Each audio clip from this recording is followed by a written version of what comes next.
Assalamualaikum warahmatullahi wabarakatuh.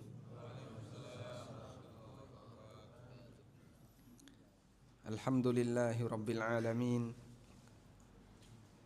Wassalatu wassalamu ala ashrafil mursalin Nabiyyina wa maulana Muhammadin wa ala alihi wa sahbihi ajma'in.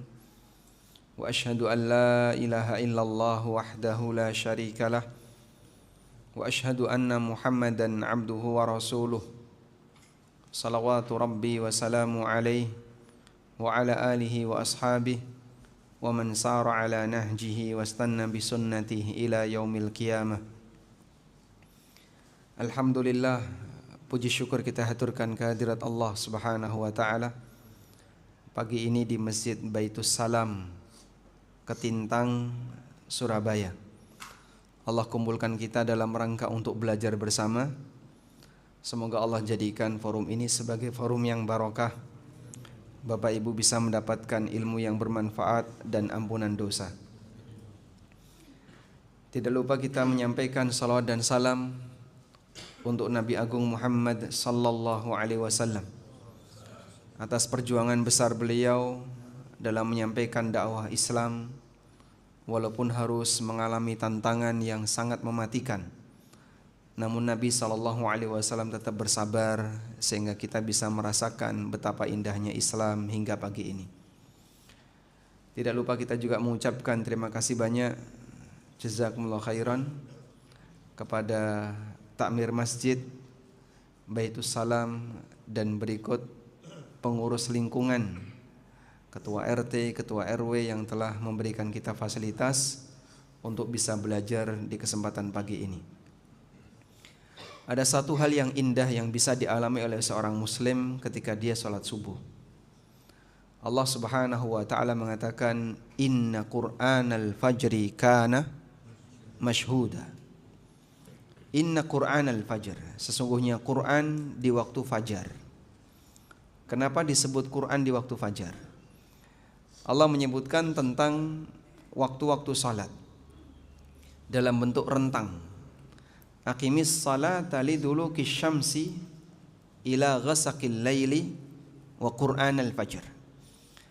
Kerjakanlah salat liduluki syamsi ketika matahari sudah tergelincir, ila ghasaqil lail sampai masuk pertengahan malam. Kapan waktu matahari tergelincir Bapak Ibu? Matahari tergelincir waktu zawal, zuhur. Ila ghasaqil lail sampai tengah malam. Jadi di sini Allah menyebutkan pakai rentang dari mulai zuhur sampai tengah malam. Karena 4 sholat ini rentangnya pendek. Zuhur sekian jam berikutnya asar, sekian jam berikutnya maghrib, sekian jam berikutnya isya. Sehingga Allah sebutkan dari mulai zuhur sampai isya. Namun ada satu sholat yang terpisah, yaitu sholat subuh. Maka Allah Subhanahu wa ta'ala menyebutkan wa Qur'anal fajr, dan kerjakanlah Quran di waktu fajar. Dan yang dimaksud Quran di waktu fajar adalah sholat subuh. Kenapa disebut Quran di waktu fajar? Karena dianjurkan ketika sholat subuh imam membaca lebih panjang, sehingga bacaan Qurannya lebih panjang dibandingkan sholat-sholat yang lain. Walhamdulillah, bagi kita yang bisa merenungkan bacaan-bacaan imam pada saat sholat subuh akan lebih bisa meresapi kegiatan sholat yang dia kerjakan. Kaum muslimin mereka beraktivitas lebih pagi dibandingkan umat yang lain. Sebelum subuh mereka sudah bangun, mereka sudah berzikir kepada Allah, mereka sudah beribadah kepada Allah. Mudah-mudahan itu awalan yang baik sebagai pertanda harinya adalah hari yang barokah. Lalu dia renungkan ayat-ayat Al-Quran. Allah Subhanahu wa ta'ala mengatakan, Inna Qur'anal fajri kana mashhuda. Sesungguhnya bacaan Quran di waktu fajar maksudnya adalah salat subuh, di mana Qur'annya lebih panjang dibandingkan salat-salat yang lain. Mashhudan, disaksikan oleh para malaikat. Baik, tadi imam membaca surat apa Pak?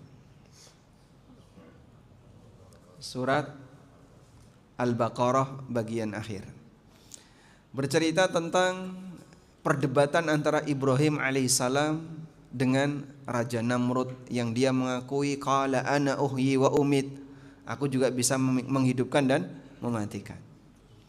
Kemudian bercerita tentang orang yang melakukan perjalanan, au kalladzi marra ala qaryatin wa hiya khawiyatun ala urushiha. Ini orang melewati sebuah kampung dan kampung itu sudah rusak bangunannya. Atap-atap kampung itu sudah rusak semuanya, sudah roboh bangunannya. Lalu orang ini berpikir, qala anna yuhyi hadhihi Allahu ba'da mautiha. Bagaimana cara Allah Subhanahu wa taala menghidupkan makhluk yang ada di kampung ini setelah seluruh penduduknya mati? Jadi kampung itu semuanya sudah binasa. Kampungnya sudah roboh, sudah hancur bangunannya, penduduknya sudah mati semuanya. Siapakah orang yang sempat berpikir seperti itu? Lalu oleh Allah Subhanahu wa taala dimatikan selama 100 tahun. Kemudian dia dihidupkan kembali. Bukan tidur 100 tahun ya. Tapi dimatikan fa'amatahullahu mi'ata amin thumma ba'atha. Allah matikan dia selama 100 tahun, kemudian Allah hidupkan lagi. Ini orang siapa, Pak? Sebagian ahli tafsir menyebutkan itu adalah Nabi Uzair yang dimuliakan oleh Bani Israel sampai Bani Israel mengatakan Uzair adalah anak Allah. Karena dia pernah dimatikan selama sekian ratus tahun, kemudian setelah itu dihidupkan kembali oleh Allah Subhanahu wa taala. Baik. Nah, ketika kita paham renungan seperti itu, ada enggak nilai tambahan pahala? Ada atau tidak? Ada. Sebab dengan renungan-renungan seperti itulah kualitas khusyuk dalam salat kita menjadi muncul. Dan semakin khusyuk dari salat yang kita kerjakan, maka nilai pahalanya akan semakin besar. Nah, di kesempatan kali ini Takmir mau mengangkat tema dengan membahas buku ini, judulnya Tafsir Salat, Memahami Makna, Gerakan dan Bacaan dalam Salat. Ini buku tebalnya kurang lebih enggak sampai 400 kalau seingat saya, 380-an sekian halaman. Dan alhamdulillah sudah beberapa kali kita bedah sampai selesai. Itu butuh waktu kurang lebih 2 tahun. Di sini cukup 1,5 jam. Jadi enaknya gimana, Pak? Baca daftar isi saja ya. Baik. Tapi intinya dari buku ini, kenapa kita kasih judul Tafsir Salat? Karena tujuannya adalah untuk membahas bagaimana makna dari konten sholat, bagaimana makna dari isi sholat yang kita kerjakan. Nah, kurang lebih isinya seperti ini. Coba Bapak Ibu, ini bisa tampil share screen ya. Jadi tujuannya adalah bagaimana mengajarkan kepada hamba tentang seperti apa khusyuk dalam sholat dan bagaimana cara khusyuk dalam sholat. Berikut kita jelaskan tentang macam-macam khusyuk dalam salat. Ada khusyuk fisik, ada khusyuk batin. Kemudian tentang 5 catatan tentang khusyuk. 5 itu adalah pembahasan tentang hukum khusyuk, antara khusyuk mukmin dan khusyuk munafik.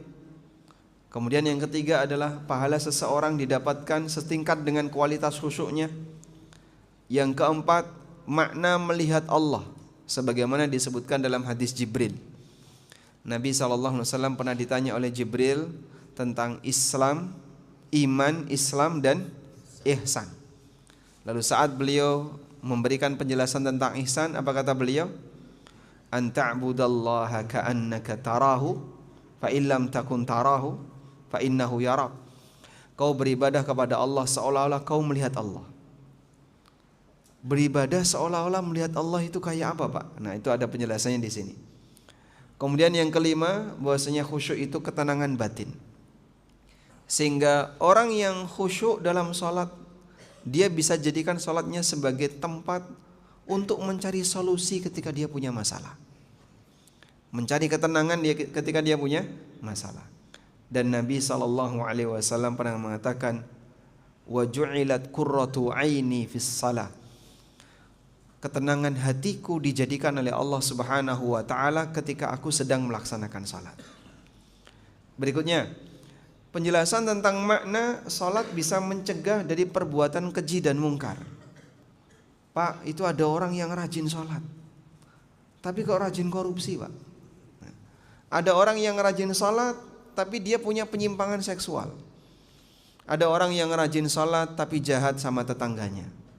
Ada orang yang rajin A, rajin B, tapi di saat yang sama dia melakukan banyak kemaksiatan. Katanya salat bisa mencegah dari perbuatan keji dan mungkar. Seperti apa penjelasannya? Ada beberapa versi tafsir para ulama tentang makna innas salata tanha 'anil fahsya'i wal munkar. Di bagian ini ada penjelasan itu. Lalu kita membahas tentang merenungkan makna gerakan dalam salat. Apa hikmah kita berdiri ketika salat? Apa hikmah yang bisa kita renungkan saat rukuk dalam salat? Bagaimana hikmah ketika kita salat, kenapa harus ada angkat tangan berkali-kali? Saat takbiratul ihram kita angkat tangan. Mau rukuk kita angkat tangan. Ketika i'tidal kita angkat tangan. Ada penjelasan di sini. Demikian pula ketika kita bersedekap, ketika kita sujud dan seterusnya. Ternyata ada banyak sekali hikmah yang digali oleh para ulama dari gerakan-gerakan salat yang kita kerjakan. Dokter ketika berbicara tentang salat, dia berbicara dari sudut pandang kesehatan. Pak, kalau orang salat dengan melakukan gerakan seperti ini, ada lumbal-lumbal yang tertarik, ya. Otot-otot di sini bagian ini ketarik dan seterusnya. Dia bisa memberikan penjelasan dari siapa? Pendekatan medis. Saya bukan dokter, saya tidak menjelaskan dari sisi itu.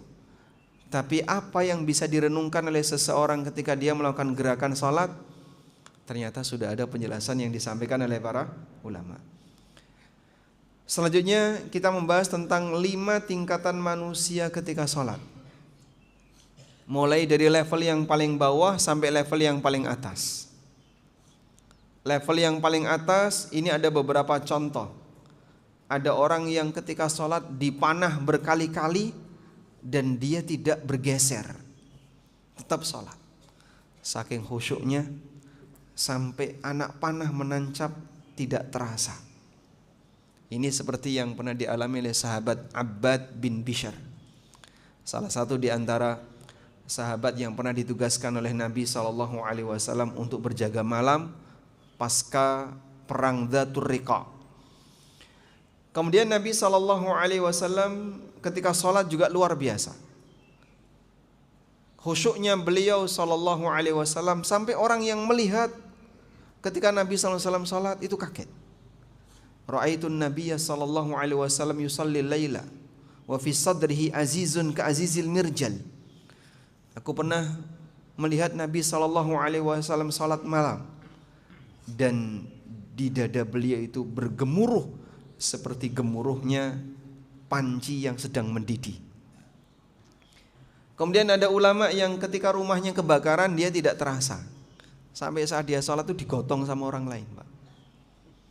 Karena rumahnya kebakaran.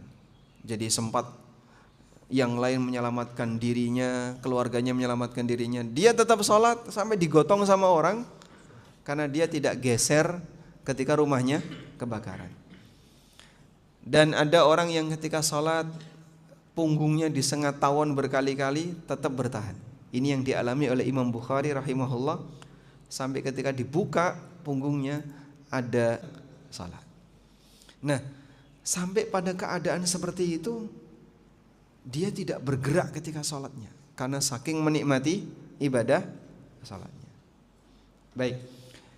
Selanjutnya kita menjelaskan tentang karakter salatnya orang munafik. Sebutan munafik dalam Al-Quran itu mengacu kepada pelaku nifak akbar, munafik besar.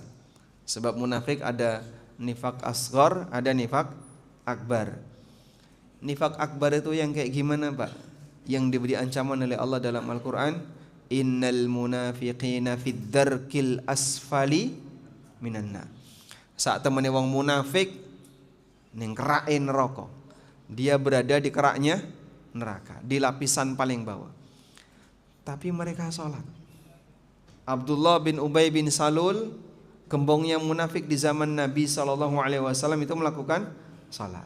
Nah, ternyata ada karakter salat yang dijelaskan oleh Allah dalam Al-Quran mengenai salatnya orang munafik. Nek wong muslim kok niru-niru seperti itu, berarti dia mirip salatnya seperti salatnya wong munafik. Salah satunya gimana, Pak? Salah satunya gimana? Wa idza qamu ilas salati qamu kusala yura'unan nasa wala yadhkurunallaha illa qalila. Wong munafik kalau salat itu malas-malesan. Tujuannya hanya riya dan mereka tidak ingat Allah kecuali hanya sedikit. Dalam sebuah hadis riwayat Muslim, Nabi SAW pernah mengatakan, tilka salatul munafik yajlisu yarqubu syamsa. Kaya ngono salate wong munafik. Kaya ngono lho salate wong munafik. Bagaimana itu? Yajlisu yarqubu syamsa. Lunggah-lungguh karo ndelok jam. Kosek jam 5, engko sak, engko sik. Hatta idza kanat gharabat baina qarnai syaitan. Sampai ketika matahari mau tenggelam, mau terbenam, naqara arba'an. Orang munafik ini mematuk 4 kali. Maksudnya apa, Pak? Rukuk dan sujudnya cepat. Digambarkan Nabi SAW seperti orang yang mematuk 4 kali. Munggah medun, ting pencolotan. Padahal aslinya sholatnya batal. Dia tidak tumak ninah ketika sholat. Makanya kalau ada orang yang sholat tapi culat-culit gitu. Bismillahirrahmanirrahim. Dhalin amin. Allahu akbar. 21 rakaat berapa menit itu selesai itu? 7 menit pletas. Seperti ini bukan karakter salatnya mukmin. Ini yang disebut oleh Nabi SAW ketika dia salat, naqara arba'an, saking cepatnya seperti ayam mematuk. Dan kita tidak menyukai salat yang model seperti ini. Nah, nanti itu pembahasannya ada di salatnya orang munafik. Kemudian celaan yang diberikan oleh Al-Quran tentang orang yang salatnya salah, yang rusak salatnya. Fawailun lil musallin alladzina hum an salatihim sahun. Cilaka wong-wong sing salat. Sinten niku? Alladzina hum an salatihim sahun. Yaitu orang yang lalai ketika dia salat. Disebabkan pada saat dia salat tidak memperhatikan waktunya dengan baik, tidak memperhatikan adabnya dengan baik, tidak memperhatikan rukun dan wajib dalam salat, bahkan termasuk syaratnya, bagaimana cara dia berwudu, rusak dan seterusnya. Kemudian ada model orang yang curang dalam salat yang disebut dengan al-mutaffifun. Ada penjelasan yang disampaikan oleh sahabat Salman Al-Farisi tentang makna orang yang curang dalam salatnya. Lalu berkaitan dengan orang yang salat tapi tanpa makna. Ketika dia mengerjakan salat tidak membekas peser pun dalam hatinya. Sudah? Baru setelah itu kita bahas konten salat. Mulai dari mengamalkan sunnah yang beragam. Mengamalkan sunnah yang beragam ini contohnya pripun, Pak? Misalnya ada banyak ragam redaksi bacaan doa iftitah yang diajarkan Nabi SAW. Ada riwayat beliau mengajarkan doa Allahu Akbar kabira walhamdulillahi katsira. Riwayat yang lain, Allahumma ba'id baini wa baina khatayaya kama ba'adta bainal masyriqi wal maghrib. Demikian pula ada banyak ragam doa-doa ketika rukuk dan sujud. Termasuk juga ragam doa ketika tasyahud. Jenengan kalau tasyahud baca apa? At-tahiyyat. Kalau saya Mas, at-tahiyyatul mubarakatus salawatut thayyibatul lillah. Oh, sampean NU, Pak. Nek jenengan at-tahiyyatu lillah was salawatu wat thayyibat. Assalamu alaikum. Oh, jenengan Muhammadiyah. Sejak kapan ada seperti itu? Hanya ada di Indonesia. Jadi Kalau mereka yang sholat di Mekah, mereka yang sholat di Madinah, ada nggak tahiyat NU dan tahiyat Muhammadiyah? Wonten mboten, Pak? Itu hanya ada di Indonesia. Kenapa sampai ada pemisahan seperti itu? Karena masalah kurikulum pendidikan. Nah, di bagian ini kami jelaskan tentang sunnah yang beragam. Kalau semuanya diajarkan oleh Nabi SAW, berarti kan sebenarnya tidak perlu ada ngeblok kayak gitu. Karena semuanya adalah ajaran Rasulullah SAW. Selanjutnya tentang takbiratul ihram, tentang renungan takbiratul ihram, tentang sedekah, doa iftitah dan seterusnya sampai salam. Baik. Nah, kira-kira dengan waktu yang singkat ini Anda mau fokus di bagian yang mana? Nyun sewu, mungkin Pak RT dulu yang milih. Pripun? Oh, kula mawon. Saya baca judulnya saja. Sampun rampung nih judulnya. Baik. Coba kita melihat lebih dekat tentang 5 tingkatan manusia ketika sholat. Ini kalau di buku di halaman 39. Ya, kita menuju halaman 39. Ya. Bapak Ibu yang dimuliakan Allah Subhanahu wa taala, dalam satu kegiatan ibadah, seperti misalnya dalam sholat subuh yang tadi kita kerjakan, Anda semuanya kan ikut di masjid yang sama ya. Imamnya sama, jumlah rakaatnya sama, tempatnya sama. Waktu yang kita butuhkan dalam sholat 2 rakaat subuh tadi sama. Pertanyaannya, dari sekian jamaah yang ikut sholat jamaah subuh tadi, pahalanya sama atau beda? Sama atau beda? Beda. Yang paling gede siapa? Pahala imamnya atau ketua takmirnya? Siapa yang pahalanya paling besar? Yang paling khusyuk, yang paling berkualitas salatnya. Sehingga kita mengakui walaupun amalnya bareng-bareng dikerjakan bersama-sama, tapi nilai pahalanya beda. Sekarang kita akan lihat. Dalam kitab Al-Wabilus Sayyib, Ibnu Qayyim rahimahullah menyebutkan tentang 5 tingkatan manusia dilihat dari kualitas sholatnya. Dimulai dari yang paling rendah sampai tingkatan yang paling sempurna.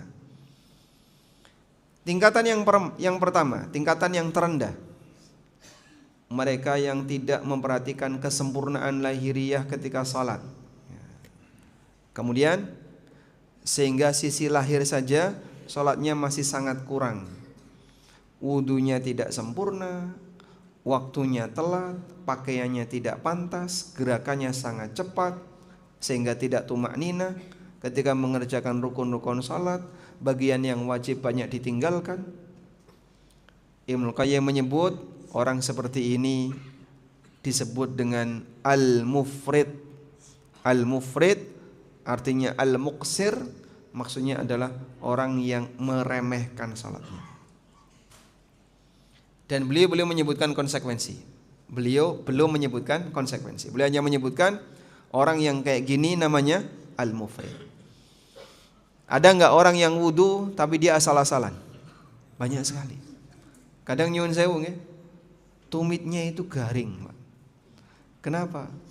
Dia cuman guyur kaki di bagian depan, disentor biur bagian depan, belakangnya kering.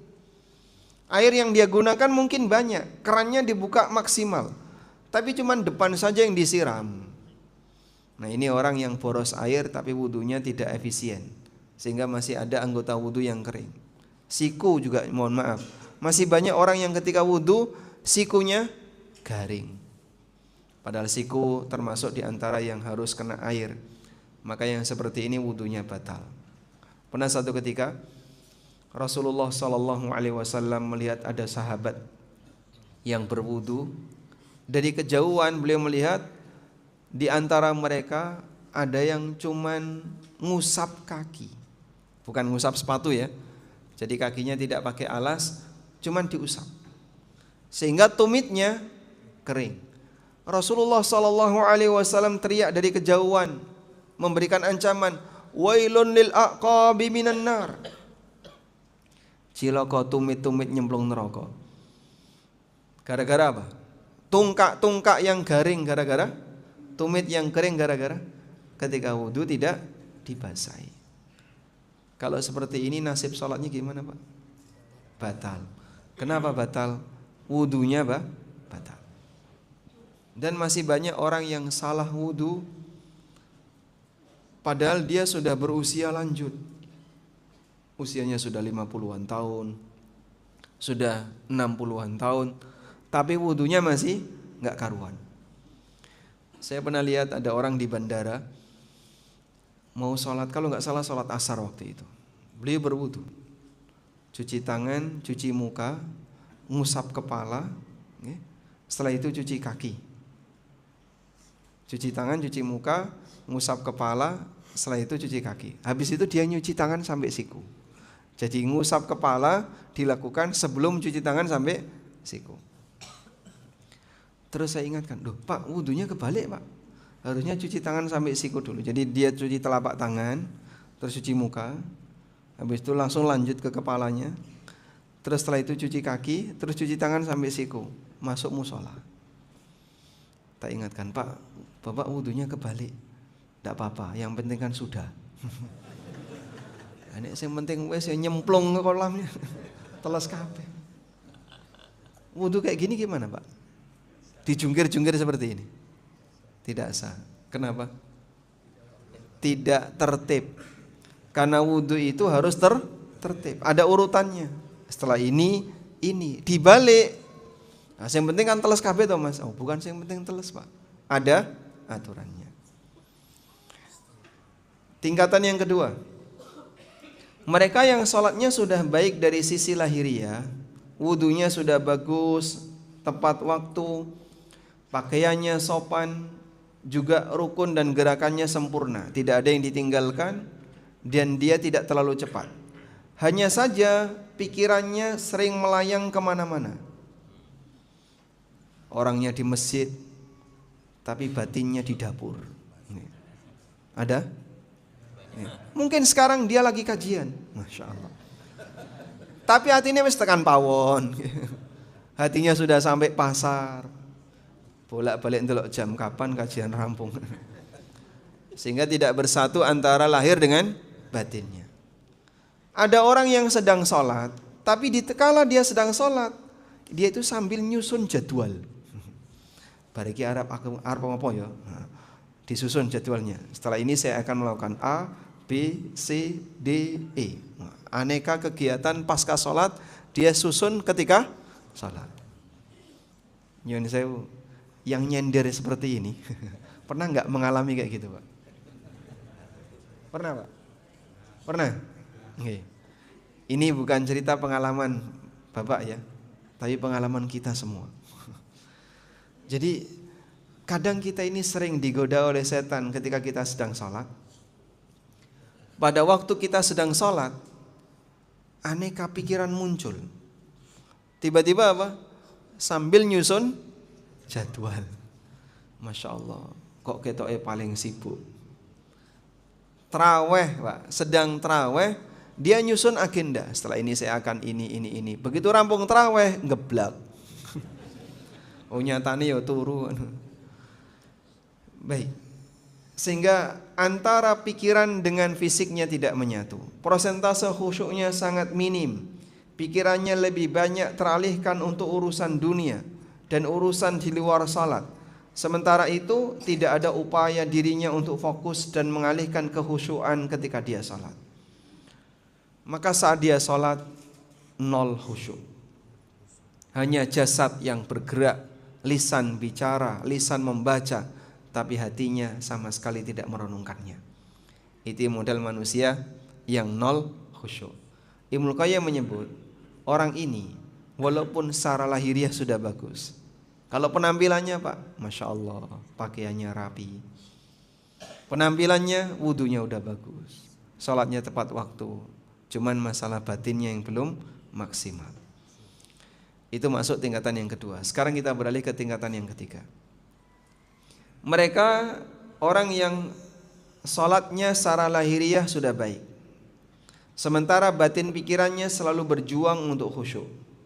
Hatinya berperang melawan bisikan setan. Dia berusaha untuk konsentrasi, sehingga pikirannya tidak dibiarkan bebas melayang kemana-mana. Maka orang ini khusyuknya keluar masuk. Kadang khusyuk, kadang hilang. Kadang khusyuk, kadang hilang. Khusyuknya timbul tenggelam. Ibnu Qayyim mengatakan orang ini sedang mengerjakan sholat sambil berjihad melawan was-was. Sehingga ketika sholat mungkin pikiran kadang mikir A, tapi setelah itu dia balik lagi mikir sholatnya. Kadang hilang mikir B, setelah itu balik lagi mikir sholatnya. Timbul tenggelam. Dia berjihad untuk melawan godaan setan, maka orang seperti ini adalah orang yang sedang mujahid, berjuang dalam sholatnya. Baik. Tingkatan yang keempat, mereka yang sempurna lahiriah sholatnya, batinnya pun sempurna khusyuknya, hati dan pikirannya menyelami setiap gerakan dan bacaan mulai dari takbiratul ihram sampai salam. Masya Allah. Dia fokus ketika sholat, merenungkan isi sholat, sehingga tidak ada bagian sholatnya yang lalai karena memikirkan perkara yang lain. Tapi ternyata ini belum puncak, ini masih di level keempat. Yang sudah kayak gitu kata Ibnu Qayyim belum pada level puncak, di level yang keempat. Bisa merenungkan doa ketika ruku, bisa merenungkan doa ketika i'tidal, doa ketika sujud, dia bisa renungkan. Sudah? Dia paham maknanya. Nah, di buku tafsir salat ini saya jelaskan tafsir-tafsir bacaan-bacaan salat. Jadi saat orang membaca Subhana Rabbiyal Azim, renungan apa yang bisa dihadirkan? Ada tafsir apa di situ? Saat orang membaca Sami Allahu liman hamidah, Allah mendengar setiap hamba yang memujinya. Tafsir apa yang bisa dihadirkan di situ? Saat seorang hamba membaca Rabbana walakal hamd, renungan apa yang bisa dihadirkan di sana? Tafsir apa yang ada di situ? Nah, itu kita baca atau kita sebutkan di buku tafsir salat. Baik. Nah, kalaupun orang sudah bisa maksimal merenungkan setiap gerakan dan bacaan dalam salatnya, ternyata kata Ibnu Qayyim itu baru di tingkatan yang keempat.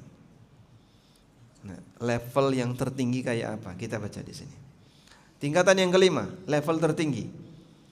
Itulah salat yang mampu membuat pelakunya serasa meletakkan hati dan pikirannya di hadapan Allah Zat yang Maha Agung. Inilah yang dikatakan Nabi SAW, an ta'budallaha ka'annaka tara. Kau beribadah kepada Allah seolah-olah kau melihatnya. Dia merasa saya sedang berada di depan Allah Subhanahu wa taala. Perasaannya seolah-olah dia benar-benar sedang menghadap Allah. Bahkan sampai dia telah meninggalkan raganya. Nah, ini orang yang tadi salat sampai situasi kanan kirinya dia tidak terasa. Kok bisa, Pak? Manusia itu kalau sangat konsentrasi, maka dia tidak terasa walaupun mungkin fisiknya terluka. Contohnya, Pak, kejadian di zaman Nabi Yusuf alaihissalam. Para wanita dikumpulkan oleh Imra'atul Aziz, oleh istrinya sang raja. Udah? Wa'atadat alaihinna sikinan. Kemudian disediakan pisau. Mereka semuanya dikasih pisau. Disuruh ngupas buah. Wa qalat ikhruj alaihin. Kemudian wanita itu minta kepada Nabi Yusuf, wahai Yusuf, sekarang kau lewat di depan para wanita tadi. Apa yang terjadi? Falamma ra'ainahu akbarnahu wa qatta'na aydiyahunna wa qulna hasya lillah ma hadza bashara in hadza illa malakun karim.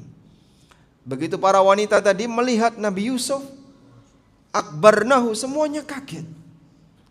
Jadi pertama lihat gantengnya Yusuf itu semuanya kaget. wa qatta'na aydiyahun, dan mereka ngiris tangan-tangannya. Sampai Allah mengatakan qatta'na, memotong berkali-kali. Itu kayak apa, Pak? Dan enggak terasa ya? Enggak terasa. Jadi misalnya ya, ada seorang wanita, dia lihat artis yang paling ganteng. Coba kamu lihat artis yang paling ganteng. Dilihat ya. Wah, dia menikmati keindahan wajah artis ini. Terus diambil jarum pentul, ya, ditusuk, loro. Duh, rano papa nih. Ditusuk pakai jarum kok dia masuk. Orang no papa nih, Pak. Enggak ada apa-apanya. Yang dulu wanita itu ngiris tangannya sampai terpotong dan dia tidak terasa. Masya Allah. Itulah fokus seseorang yang luar biasa sampai menyebabkan dia tidak terasa apa? Ketika badannya terluka.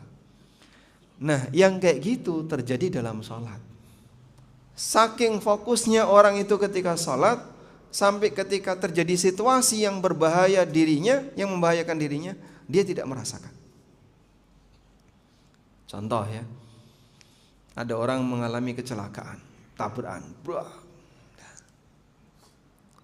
kemudian HP-nya terpental, anaknya terpental, sudah, dia terjatuh, begitu dia selesai kecelakaan, dia bisa bangun. Baik, ketika dia kecelakaan, istrinya terpental, anaknya terpental, HP-nya terpental. Siapa yang dicari pertama kali? A. HP, B. Istri, C. Anak. Yang dicari pertama kali apa, Pak? D. Motornya. Apa yang dia pikirkan pertama kali? Hah? HP. Bojone mati ra apa ya? Yang penting HP ini selamat. Dia akan berusaha untuk mencari orang yang paling dia cintai. Mungkin dia akan cari anaknya gimana, bayi misalnya bayi 2 tahun, istrinya gimana. Saat dia ngejar anaknya, dapatlah anaknya. Diberitahu, Pak, kepalanya berdarah. Oh iya, Masya Allah. Dia nyentuh darahnya yang keluar dari kepalanya, dilihat, baru, oh iya.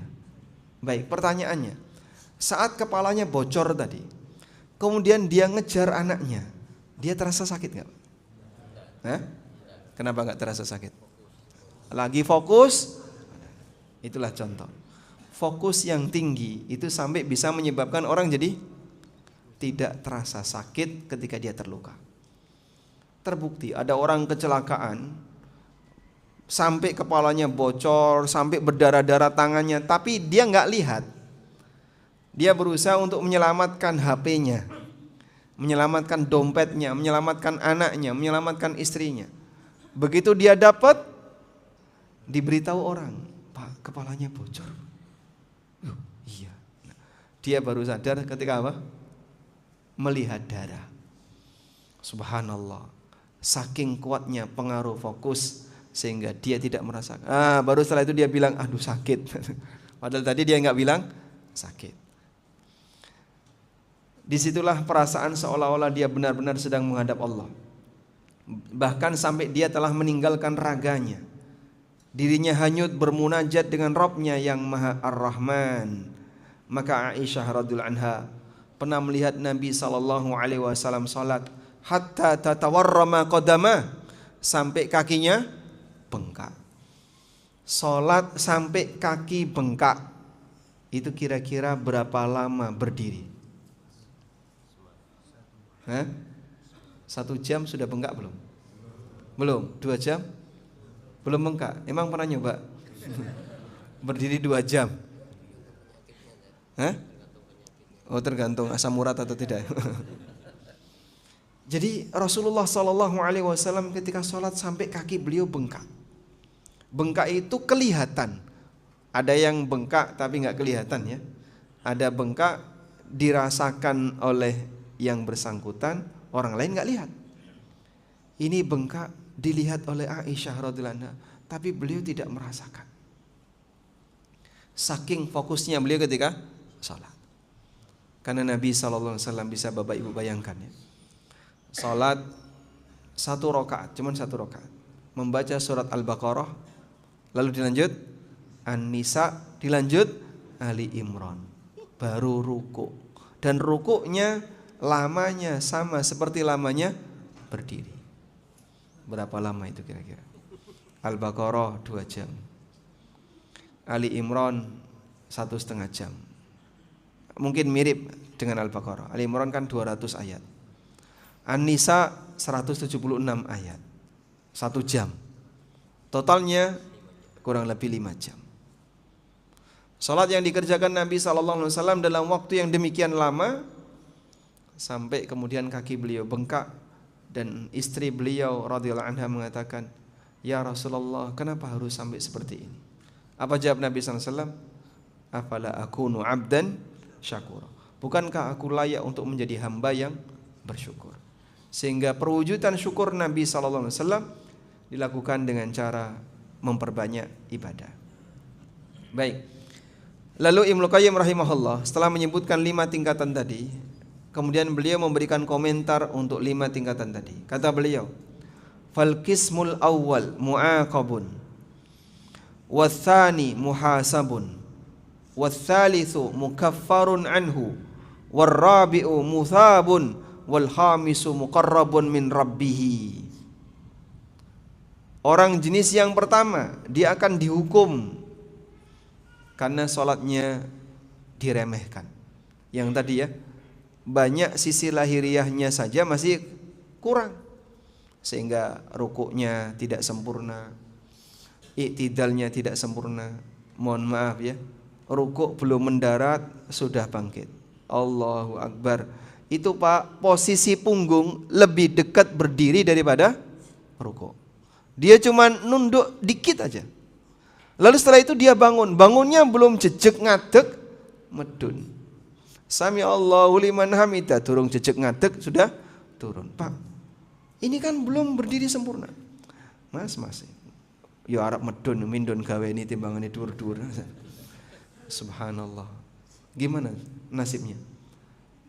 Orang seperti ini disebut oleh Nabi SAW maling ketika salat, mencuri ketika salat. Kenapa mencuri ketika salat? La yutimmu ruku'ahu wala sujudah. Dia kenalikannya salat, ketika dia salat tidak menyempurnakan rukuk dan sujudnya. Rukuknya tidak tegak lurus, belum ditekuk sempurna, masih miring. Ketika i'tidal belum berdiri sempurna, terus sudah turun sujud. Waktu turun sujud mau nutul sudah bangun. Orang yang kayak gini dikatakan oleh Allah, fawailun lil musallin alladzina hum an salatihim sahun.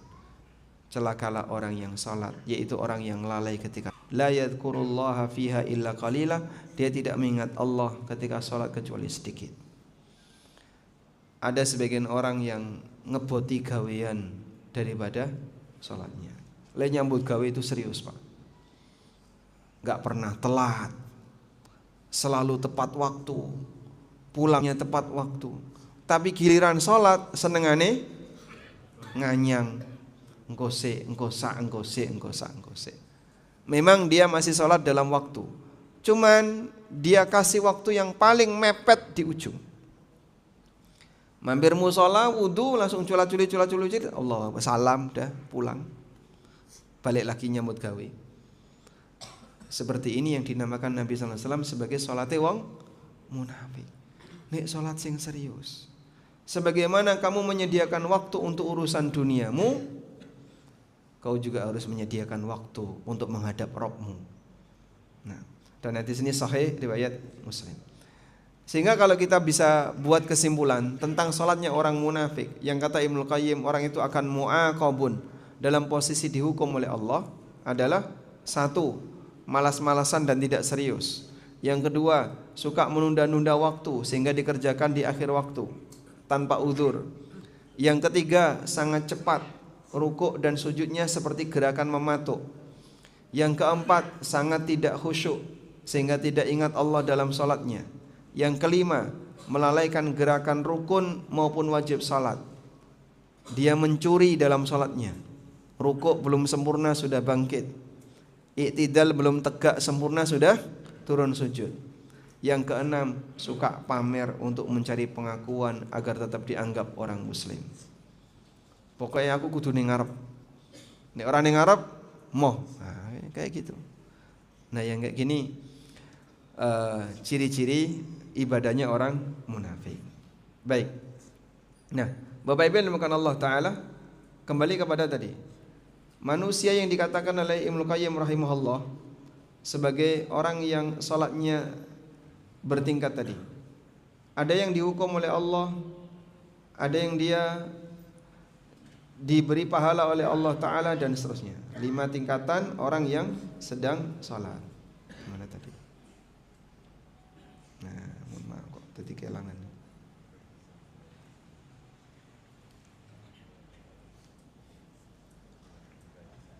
Halaman berapa tadi?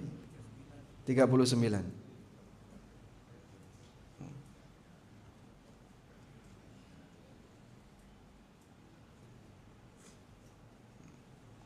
Kita sempurnakan ya apa yang dijelaskan tadi.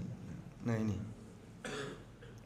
Lalu kata beliau Ibnu Qayyim, wasani muhasab, orang yang kedua akan dihisab.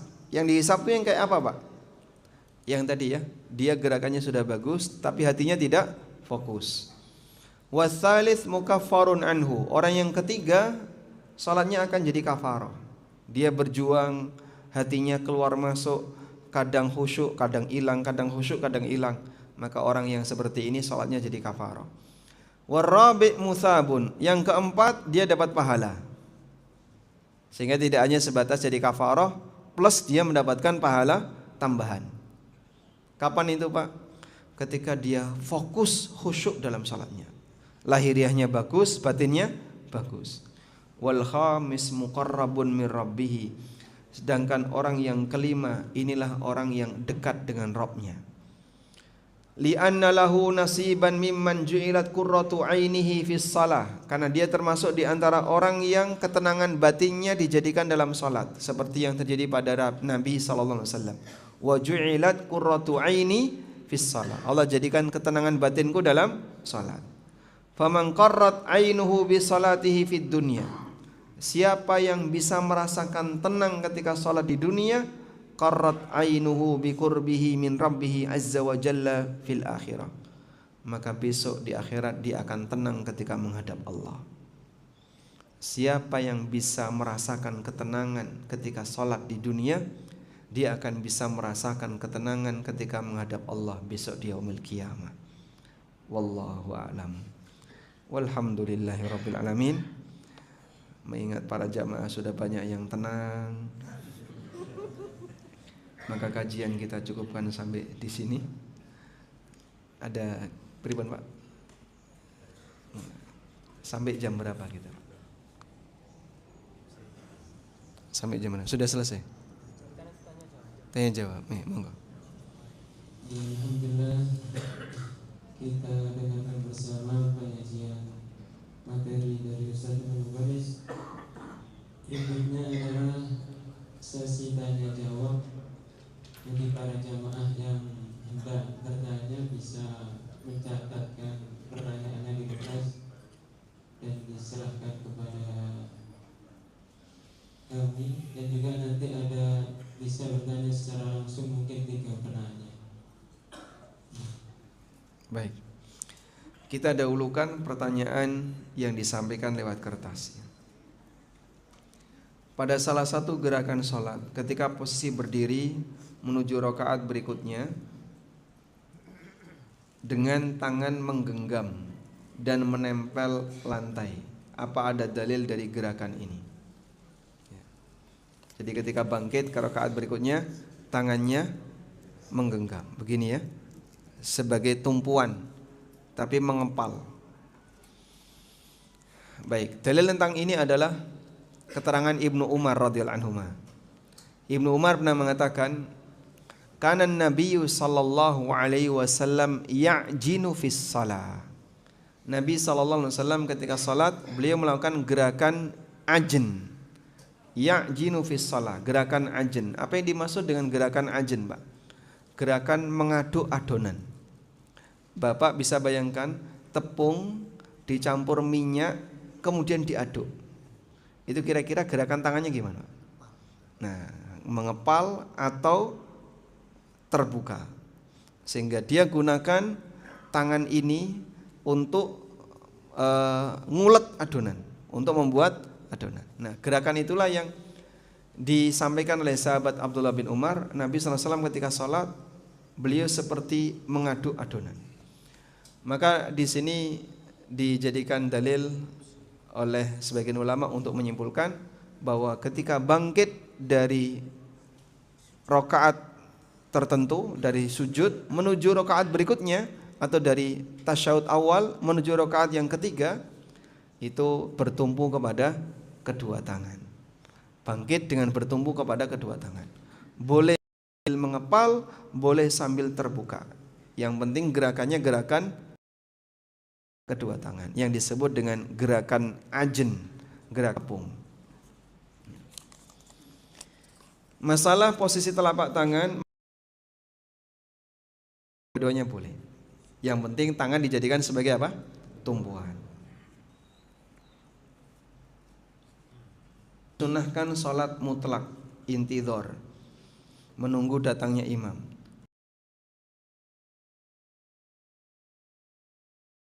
Sedangkan ada larangan sholat menjelang azan, yaitu saat zawal. Bagaimana menggabungkan antara sholat mutlak tersebut, sholat intidhar, dengan larangan sholat saat zawal? Baik. Jadi Jumatan dimulai ketika kapan? Khatib naik mimbar itu dimulai ketika kapan? Jumhur mengatakan ketika masuk waktu duhur. Ketika masuk waktu duhur. Jadi begitu masuk waktu duhur, khatib naik mimbar. Sudah? Sementara makmumnya datang kapan? Setelah khatib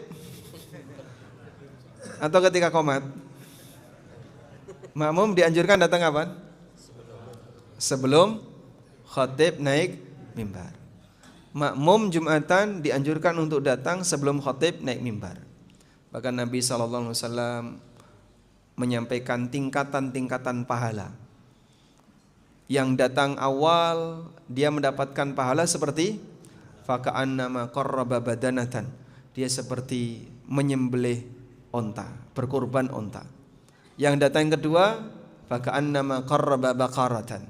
Dia seperti berkorban sapi. Sampai datang ke waktu yang sekian faka'annama qarraba bidatan. Maka dia seperti berkorban telur. Telur, Pak. Enggak tahu telur apa ya. Pokoknya telur, ya. Artinya nilai pahala yang didapatkan oleh para jamaah ketika Jumatan berbanding lurus dengan keseriusan dia ketika dia datang Jumatan. Maka yang datang di awal pahalanya paling besar. Nah, ketika dia melaksanakan Jumatan dengan maksimal, dia datang di awal, apa yang dikerjakan? 1. Tidur di masjid. 2. Makan-makan. 3. Arisan. Sholat. Yang dikerjakan adalah memperbanyak sholat sunnah. Sholat, kemudian sholat lagi 2 rakaat, terus seperti itu sampai imam datang. Yang dikerjakan sholat sunnah. Nah, sholat ini yang disebut dengan sholatul intidhar. Intidhar itu artinya menunggu, maksudnya menunggu imam. Konsekuensinya begini: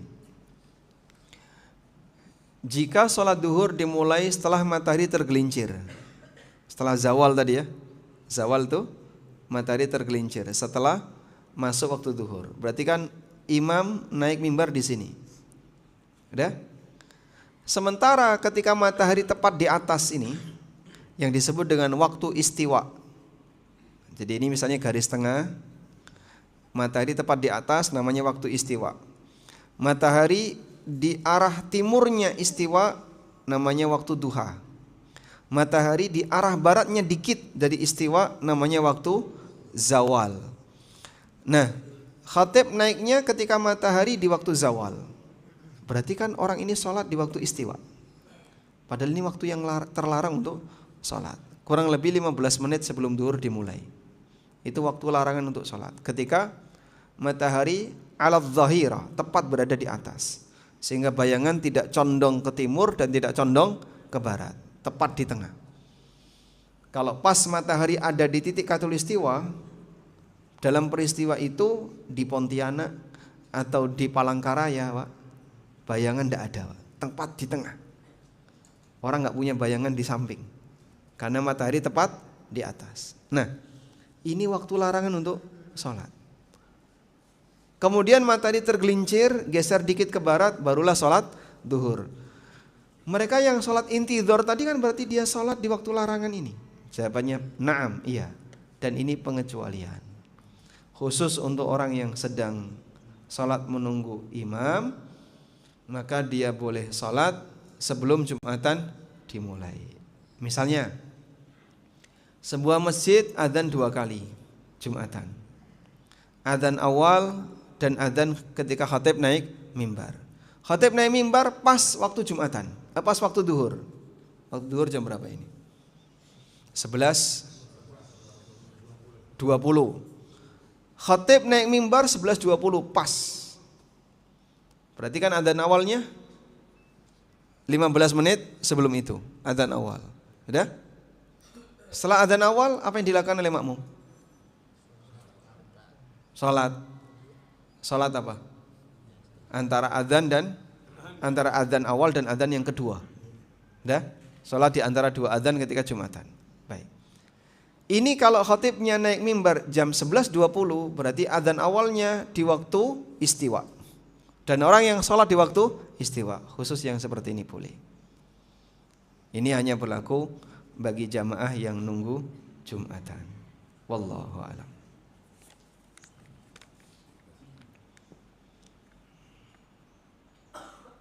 Assalamualaikum warahmatullahi wabarakatuh. Waalaikumsalam warahmatullahi wabarakatuh. Bagaimana caranya agar sholat saya bisa khusyuk dan tumaknina?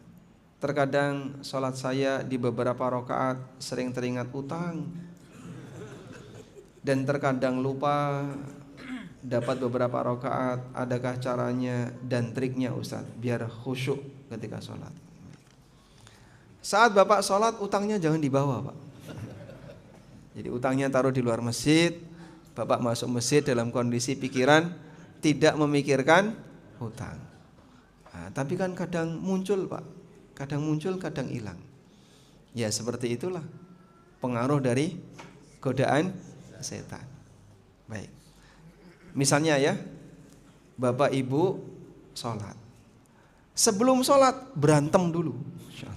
Suami istri berantem, setelah itu berangkat ke masjid sholat. Kira-kira perasaannya gimana, Pak? Hah? Sebelum sholat berpadu karo bojone, kira-kira perasaannya gimana, Pak? Beribun? Sholat? Tidak karu-karuan. Jadi pas sholat tidak karu-karuan. Perasaannya tidak karu-karuan. Pengen cepat pulang atau turun masjid?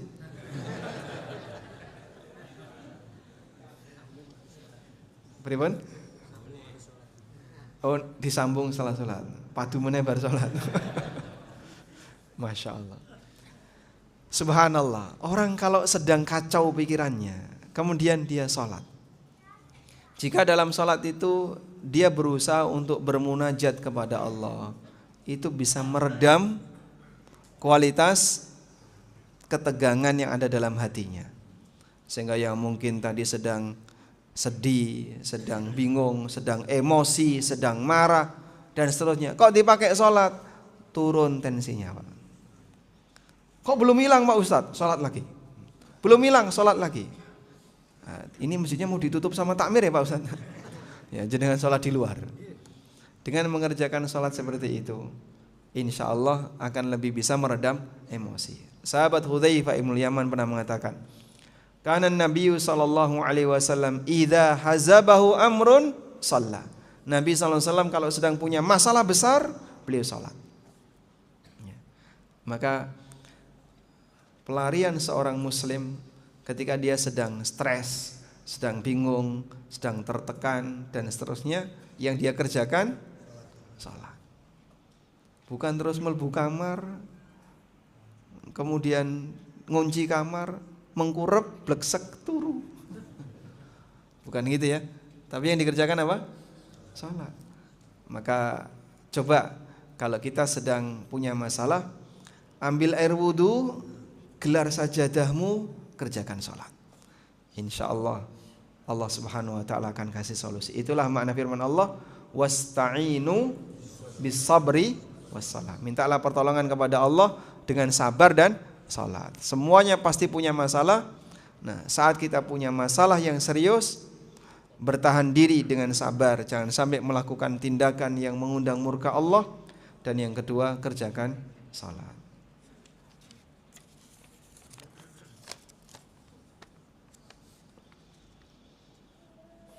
Bagaimana kita bisa merasa sadar diri, belum bisa khusyuk tingkat yang nomor 5?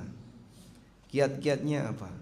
Apakah masih dan berusaha sholat agar khusyuk, sedangkan terkadang sebelum sholat hati dan pikirannya sedang dilanda masalah dan ujian? Ya. Ibnu Katsir rahimahullah dalam tafsir beliau pernah menyebutkan tentang keutamaan sholat khusyuk. Qad aflahal mu'minun alladzina hum fi salatihim khashi'un. Sungguh beruntung orang yang beriman, yaitu orang yang khusyuk dalam salatnya. Kata beliau, untuk bisa dapat khusyuk dalam salat, dia lepaskan pikiran itu dan jangan dibawa ketika salat. Sehingga ada bayangan-bayangan tadi, sesudahlah saya tinggalkan dulu, saya mau menghadap Allah. Takbiratul ihram, lafadznya gimana? Allahu Akbar. Allahu Akbaru min kulli syai'. Allah zat yang maha besar dari segalanya. Maka aku tinggalkan semua, aku tinggalkan kerjaan, aku tinggalkan ini untuk urusan yang lebih besar dibandingkan itu semua, yaitu bermunajat kepada Rabbku. Nah, menata pikiran seperti ini butuh berlatih. Sekali dua kali memang terasa berat, tapi ketika Anda sering melakukannya, lama-lama akan menjadi terbiasa. Jika seorang itu dari kecilnya berada di lingkungan keluarga yang sekitarnya jahiliyah, tidak pernah belajar dan sholat serta ibadah-ibadah yang lain, sedangkan dia mengaku Islam, pas di usia lanjut sedang sakit-sakitan baru dibuka hati mengerjakan ibadah, apakah sholatnya itu termasuk hukuman dan tidak akan mendapatkan pahala? Yang kita pahami, walhamdulillah, yang bersangkutan dapat hidayah dan beliau di penghujung ajalnya mau melakukan ibadah, padahal mungkin sebelumnya anti dengan ibadah, disuruh sholat tidak mau, disuruh ibadah tidak mau. Di ujung hayatnya taubat. Mudah-mudahan ini menghapus dosa sebelumnya. Nabi SAW mengatakan, at-taibu minadz-dzambi kaman la dzambalahu. Orang yang bertobat dari dosa, status dia sebagaimana orang yang tidak punya dosa. Wallahu a'lam. Cukup Ustaz atau gimana? Masih ada waktu. Saya cuman manut saja. Saya ngikutin. Masih ada waktu kurang 15 menit. Oh, masih banyak. Iya, bertanya sekarang. Masya Allah. Baik, beliau yang memutuskan. Nah, silakan. Sampun Pak, sudah nyala. Bisa.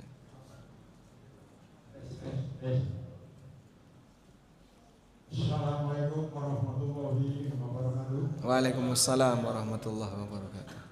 Nama Suko Basuki, warga RT 01, kebetulan kedudukan masih Masya Allah. Yeah. Terima kasih kami langsung kepada materi tadi pada saat Ustaz menjelaskan masalah pembukaan buku tafsir surat.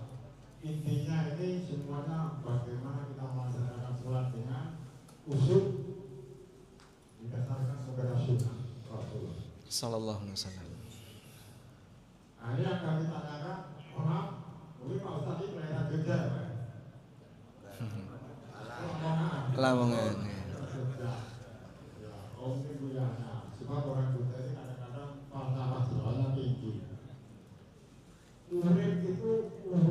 Nggih. Urung itu padang. Menyala.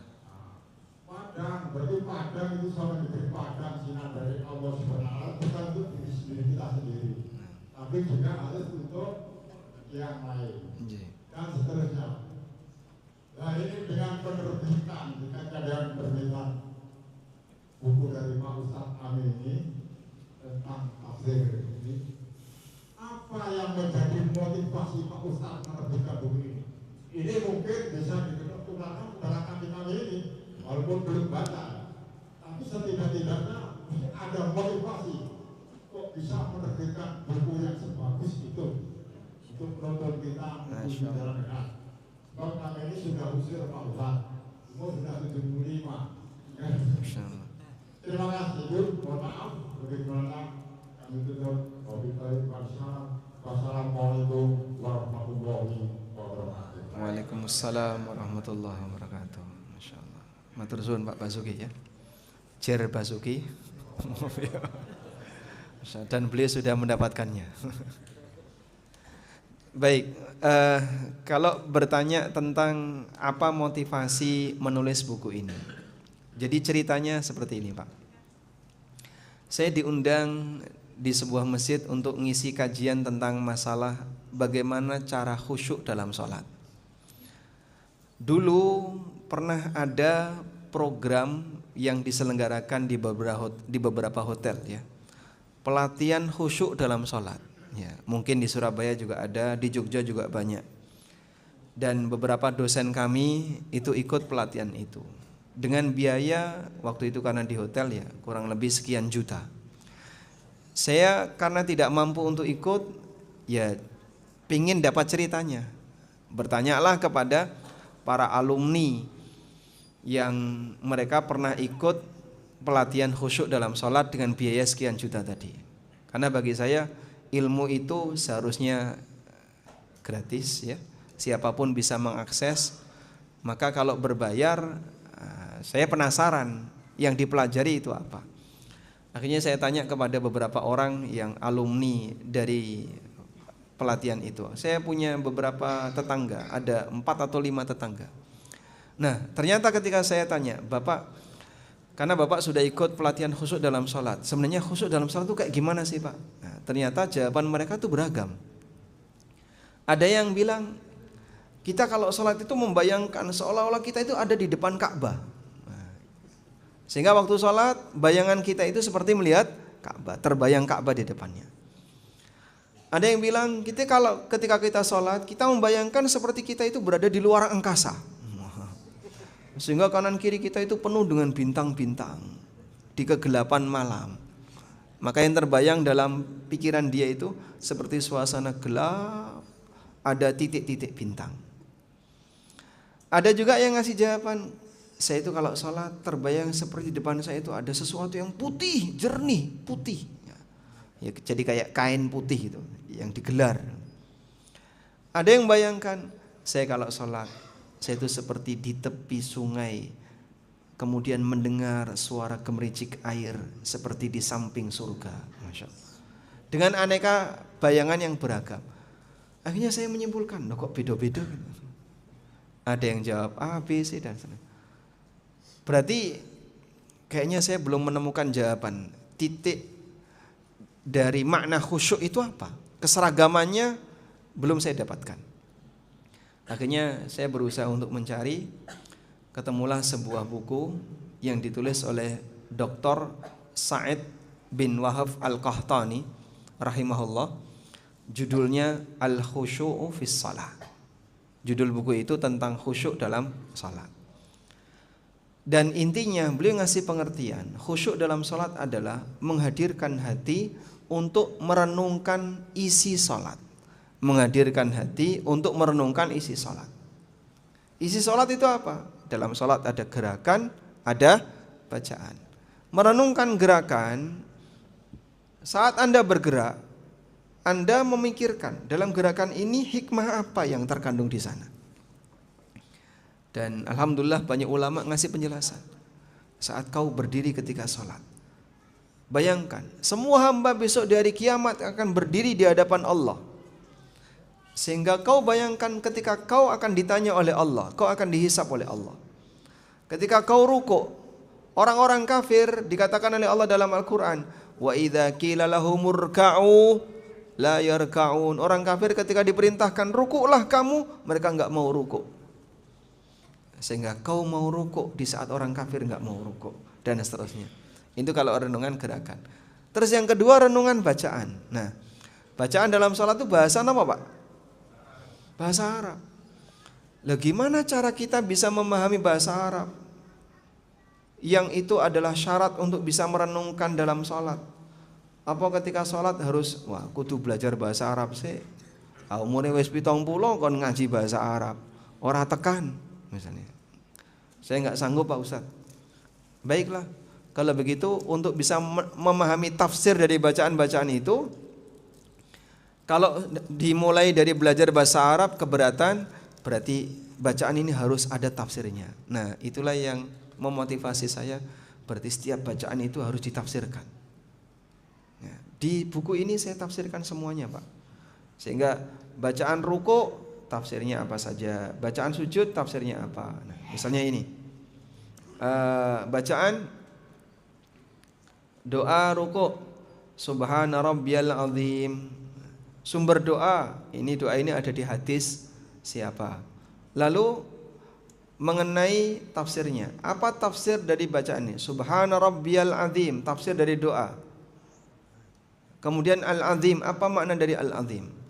Subhanakallahumma rabbana wa bihamdika Allahumma gfirli. Sumbernya, tafsirnya kayak apa?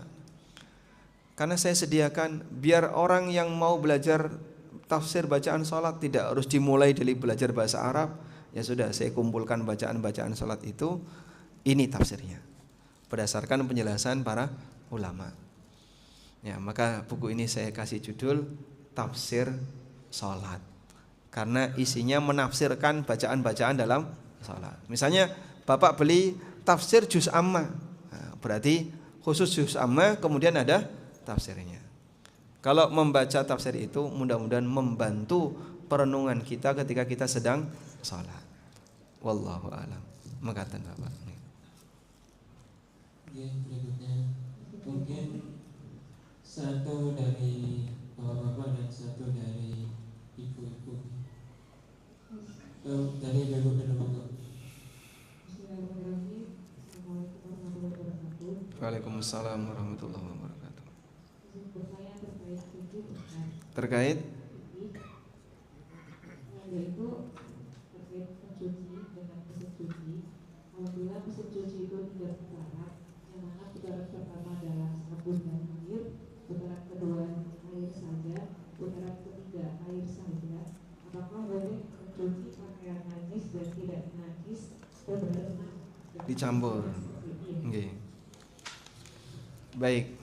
Jadi najis itu kalau dalam bahasa fikih disebut dengan arid, sesuatu yang baru. Karena hukum asal benda di sekitar kita itu suci. Saya mau tanya Pak, jalan di depan itu suci atau najis Pak? Suci. Tanah itu suci atau najis? Suci. Makanya boleh bersuci pakai tanah dengan cara tayamum. Sandal itu suci atau najis? Sandal itu suci atau najis? Hah? Tidak tahu. Sandalnya Pak, sandal suci. Makanya Nabi SAW sholat pakai sandal. Rasulullah SAW sholat beliau pakai sandal. Para sahabat juga sholat pakai sandal. Beliau sholat pakai sepatu. Sehingga ada istilah mashul khuf, mengusap sepatu ketika wudhu. Habis diusap dipakai sholat. Sebab benda-benda ini hukum asalnya suci. Okay? Lalu karena suci, makanya Anda masuk Masjidil Haram. Pelataran Masjidil Haram kan saombo-ombone nih kok nggih. Itu sandalnya dilepas atau dipakai? Pelataran. Dipakai. Sehingga petugas juga pakai sepatu, jamaah semuanya yang lewat kanan kiri, sing ngulon ngetan, sing ngetan ngulon dan enggak karuan itu jalannya. Itu mereka pakai sandal. Padahal itu di pelataran masjid dan itu dipakai salat. Pelataran Masjidil Haram dipakai sholat, pelataran Masjid Nabawi dipakai sholat. Nah, ketika Bapak sholat di pelataran masjid, dicuci dulu enggak? Nah, tidak, langsung dipakai padahal itu habis keinjak sandal karena suci. Najis itu dari mana, Pak? Dari perut kita najis itu. Najis itu sumbernya dari makhluk hidup, perut manusia, perut binatang. Bukan dari bumi. Kalau bumi itu hukum asalnya suci. Sudah? Maka kain yang suci terkena najis, terkena ompol atau apa dan seterusnya, terus dicuci. Kapan berstatus kembali suci? Ketika najisnya sudah hilang. Nah, ciri najisnya sudah hilang itu pada saat bau, rasa, warna sudah hilang. Ketika tiga ini sudah hilang. Sehingga misalnya ada orang nyuci najis sekali putaran tapi airnya banyak. Kemudian ketika dijemur kering, udah nggak ada baunya, udah nggak ada rasanya, bekasnya sudah nggak ada. Berarti suci atau najis? Suci. Bahkan sebagian ulama, ini meskipun beda pendapat ya, apakah membersihkan najis itu termasuk di antara amalan atau bukan amalan? Ada yang berpendapat membersihkan najis itu bukan amalan. Artinya apa? Tidak harus ada niat. Tidak harus ada niat. Contoh, celana bapak kena najis, kena cipratan kencing misalnya. Terus kodanan, kehujanan. Habis itu melanjutkan perjalanan. Karena Surabaya panas nas-nas, dibandingkan Jogja, Pak. Sampai tujuan kering. Sampai tujuan kering. Celana kena hujan, kemudian kepanasan, garing. Jenengan cek, sudah nggak ada baunya, sudah nggak ada rasanya, sudah nggak ada aromanya, warna kuning juga nggak ada. Suci atau najis? Suci. Karena sudah kembali suci. Ada celana dijemur kehujanan, tadi najis kehujanan. Kemudian najis itu luntur, terus kembali suci. Maka sudah balik suci. Nah, kalau sampai 3 kali kayak tadi ya, cucian pertama air plus sabun, cucian yang kedua air saja, cucian ketiga air, habis itu dijemur di luar, terus hilang. Itu hilang sak najis-najis. Insya Allah kembali suci. Wallahu a'lam. Monggo. Insya Allah tidak masalah. Yang penting semuanya sudah tidak ada sisa najis tadi. Waalaikumsalam warahmatullahi wabarakatuh.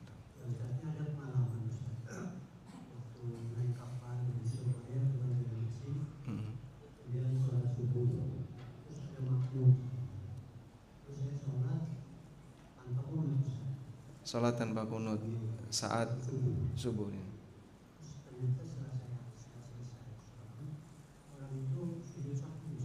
Nah.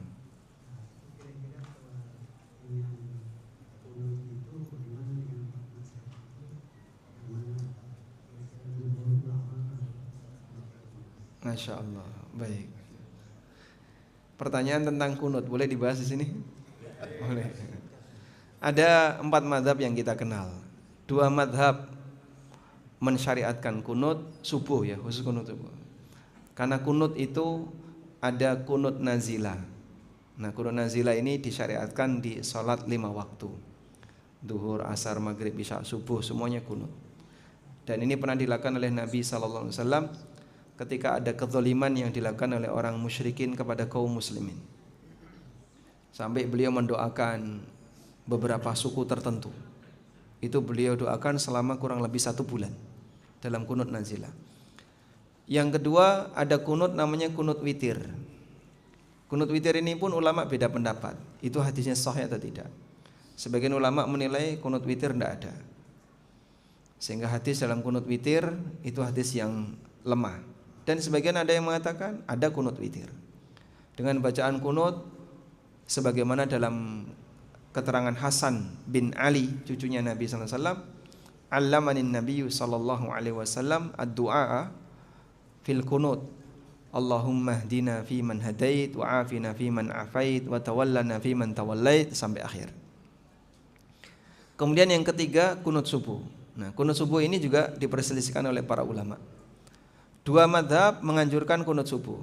madhab Syafi'iyah dan Malikiyah. Dua madhab tidak menganjurkan kunut subuh, madhab Hambali dan madhab Hanafi. Nah, dalam madhab Syafi'i, kunut subuh itu disebut sebagai sunnah ab'ad. Disebut sebagai sunnah ab'ad. Kaidahnya sunnah ab'ad itu jika ditinggalkan maka diganti dengan sujud sahwi. Sehingga boleh tidak dilakukan tapi nanti sujud sahwi. Mungkin karena makmum tersebut ingin mempraktekkan prinsip ini, sehingga ketika bapak tidak kunut lalu makmum bapak akhirnya juga tidak kunut, maka dia sujud sahwi. Wallahu a'lam.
Baik, yang pertama apa tadi?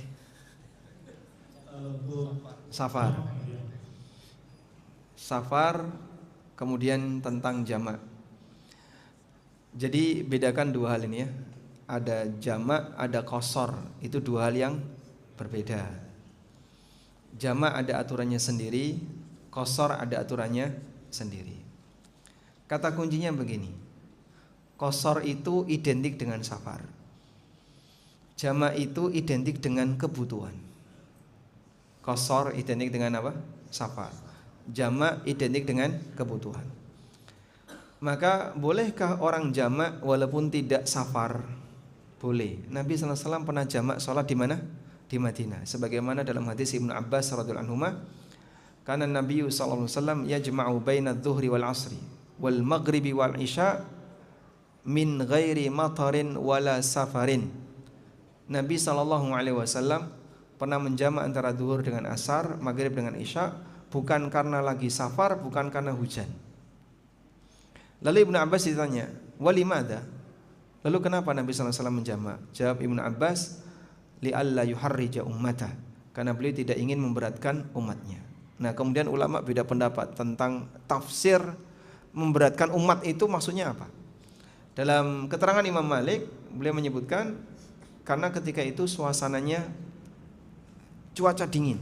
Ada yang menyebutkan karena kondisi becek. Jadi memang tidak hujan, tapi tanahnya tanah sedang becek.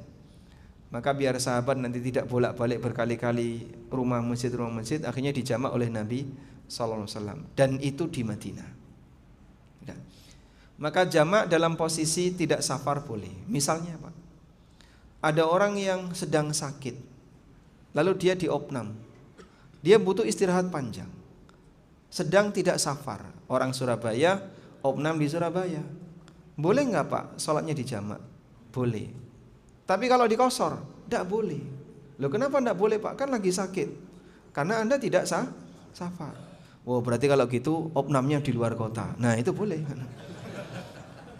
Biar nanti bisa qasar. Jadi di Surabaya opnam di Malang itu boleh qasar. Karena Anda sudah safar ketika di Malang. Tapi kalau Anda orang Surabaya, opnam di Surabaya, maka tidak boleh qasar, tapi boleh jamak, sehingga zuhur jamak dengan asar, dah setelah itu silakan istirahat panjang. Nanti maghrib jamak dengan isya, bisa istirahat lagi. Orang sakit biasanya butuh banyak istirahat. Taib. Sedangkan qasar identik dengan safar. Siapapun yang safar qasar, kecuali pada satu kondisi, dia bermakmum di belakang mukim. Dia bermakmum di belakang imam yang mukim, walaupun hanya dapat 1 rakaat terakhir, bahkan walaupun hanya dapat tasyahud akhir. Jadi bapak masuk masjid pas waktu duhur, sholat bersama imam yang mukim. Begitu anda bergabung, langsung tasyahud akhir bersama imam. Begitu imamnya salam, yang musafir ini nambahi berapa? 4 atau 2? 4. Kenapa? Dia tadi bermakmum dengan imam yang mukim. Ibnu Abbas pernah ditanya seperti ini, lalu beliau mengatakan hiya sunnah, ini sesuai sunnah. Jadi walaupun hanya dapat 1 rakaat yang terakhir bersama imam yang mukim. Selanjutnya berkaitan dengan Jumatan, apakah musafir boleh tidak Jumatan? Di antara yang dikecualikan oleh Nabi SAW untuk orang yang tidak wajib Jumatan adalah wanita, anak-anak, orang sakit, budak, dan musafir. Sehingga musafir tidak wajib Jumatan. Lalu pilihannya gimana Pak? Dia tidak wajib, tapi bukan berarti tidak boleh. Tidak wajib tidak sama dengan tidak boleh. Wanita boleh Jumatan enggak? Wanita boleh Jumatan tidak? Boleh. Di Masjidil Haram, di Masjid Nabawi sekarang wanita Jumatan. Tapi tidak wajib. Sehingga kalau wanita walaupun tetangga masjid, rumahnya kepleset aja udah sampai masjid, namun karena dia tidak wajib Jumatan, dia wajib sholat duhur di rumah. Dan tata caranya sama sebagaimana salat duhur, tidak boleh 2 rakaat.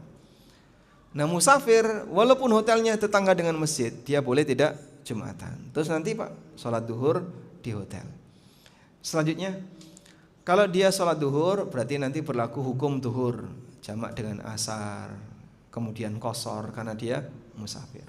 Kalau dia Jumatan boleh enggak jamak dengan asar? Ada 2 pendapat. Jumhur membolehkan. Karena Jumatan itu pengganti duhur, walaupun tidak sama.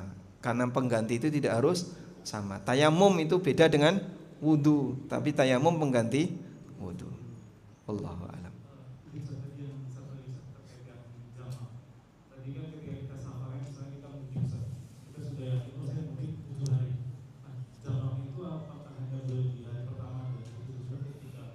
Nah, jamaknya ya, karena tinggalnya cukup lama ya. Baik. Jadi untuk yang tinggal lama, jamak tadi kan berdasarkan apa? Kebutuhan. Kalau bapak nggak butuh jamak maka jangan jamak. Sebab pada asalnya sholat itu dikerjakan sesuai waktunya. Innas salata kanat 'alal mu'minina kitaban mauquta. Sesungguhnya salat adalah kewajiban bagi kaum mukminin mauqutan, yang ditetapkan waktunya. Maka walaupun kita berstatus musafir tapi lama sekali mudik di rumah orang tua atau di rumah mertua, masjid dekat, bisa bolak-balik, maka kalau nggak butuh jamak jangan jamak. Tapi kalau butuh jamak silahkan jamak. Wallahu alam. Sudah jam 8, jam 6 lebih 8. Cukup. Dari tim mencukupkan sampai sini mau, mungkin bisa ditutup dulu. Baik. Hadiah yang pertama, umur yang kedua. Untuk yang paling sepuh 75 Pak ya? 75 lebih. Sinten? Di atas 75 ada? Sinten? Pak Wardoyo pinten? Pundi Pak Wardoyo? Pak War. Pinten Pak? 78. Masya Allah. Dapat hadiah. Dan Bapak tadi yang 75 dapat hadiah. Umur yang kedua ya. Menyiapkan amalan yang pahalanya terus mengalir pasca kematian. Nah, itu buku umur yang kedua. Berikutnya, matur suwun nggih, mugi manfaat. Buku tafsir salat. Nah. Baik. Nggih, pertanyaannya, Nanti angkat tangan aja ya. Yang merasa ketua takmir angkat tangan.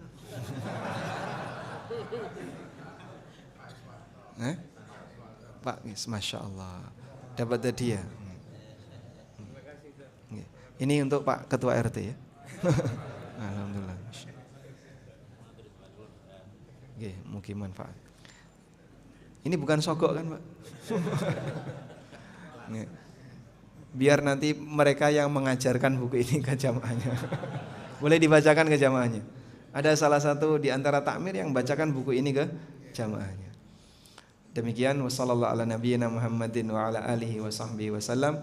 Wa akhiru da'wana alhamdulillahi rabbil alamin. Wassalamualaikum warahmatullahi wabarakatuh.